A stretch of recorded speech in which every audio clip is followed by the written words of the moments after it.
isso, uma forte tempestade de inverno atinge vários estados americanos, já deixou ao menos 10 mortos, provocou o cancelamento de milhares de voos e também deixou mais de 1 milhão de pessoas sem energia elétrica. Em Nova York, a previsão é de neve intensa e temperaturas negativas ao longo do dia. Já em Minneapolis, manifestações se intensificaram após a morte de mais um cidadão americano durante uma operação de serviço de imigração. O caso aumenta a pressão sobre o governo Trump e reacende o debate sobre a política migratória no país.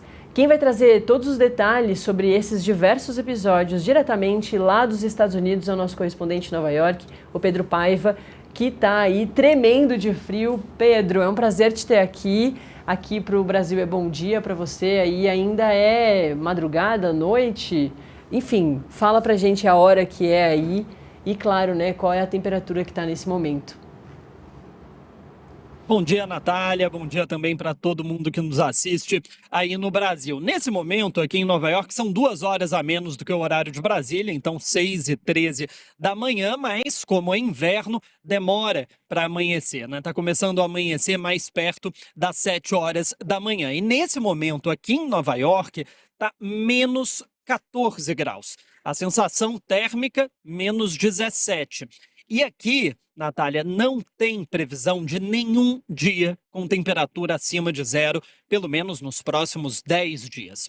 Ou seja, essa neve toda que caiu aqui, que vocês conseguem ver atrás de mim, eu estou aqui numa rua muito residencial na região do Brooklyn, essa neve toda que caiu já está se transformando em gelo, neve essa que caiu durante o domingo e não tem previsão de sair daqui. A prefeitura vem limpando o asfalto, os moradores limpando as calçadas, isso tudo porque essa neve que se transforma em gelo é muito perigosa, tanto para os motoristas quanto para os pedestres, né? Mas essa neve aqui nas laterais vai continuar aqui durante um bom e inclusive, Natália, previsão de nova tempestade de neve no fim de semana que vem. Só no domingo, aqui em Nova York, no bairro de Washington Heights, que fica na região norte de Manhattan, nevou quase 15 inches, né? 15 polegadas, que é o correspondente a 38 centímetros, o que fez dessa tempestade a maior dos últimos 10 anos.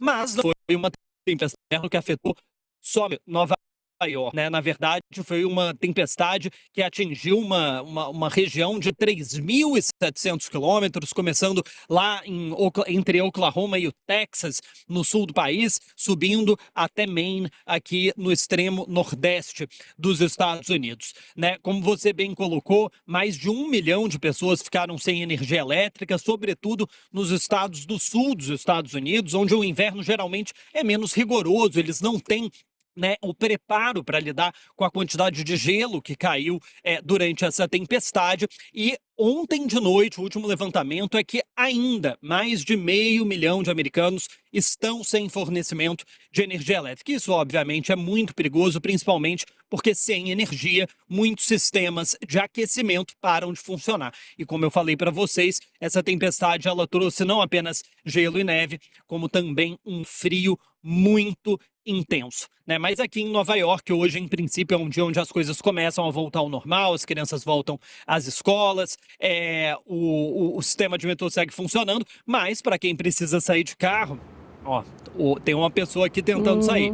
É difícil, né? Precisa ali cavar, ter todo um processo, Natália, para conseguir se locomover nessa situação.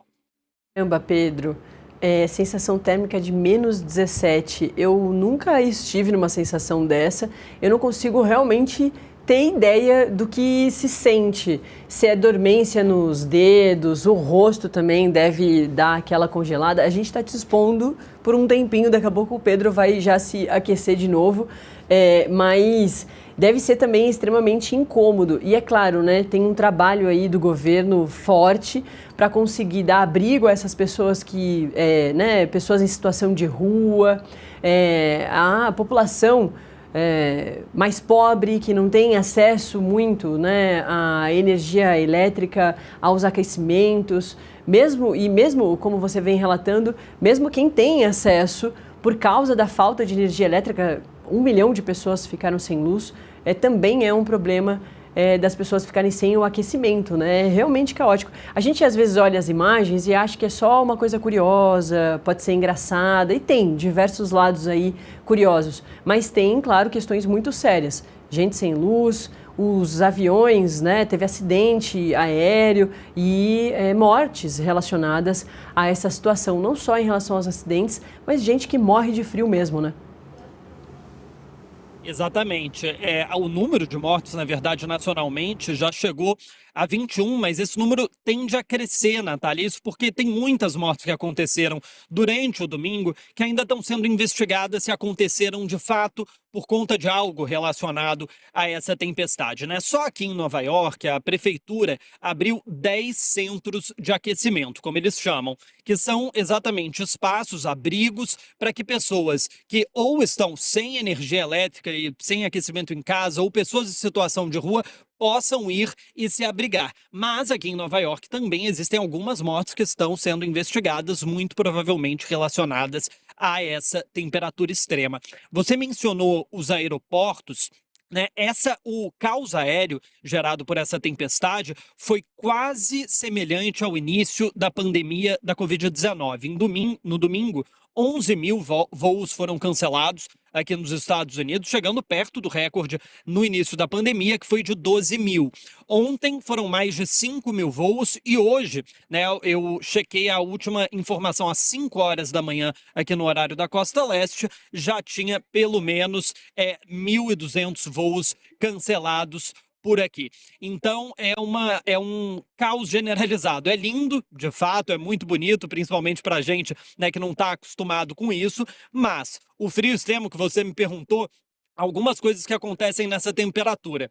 A luva mal adianta, porque a ponta dos dedos começa já a doer, né, nesse caso. E quando a gente fica muito tempo do lado de fora falando, uma coisa que acontece também é a sua mandíbula começa a congelar. E aí você para de conseguir articular as palavras.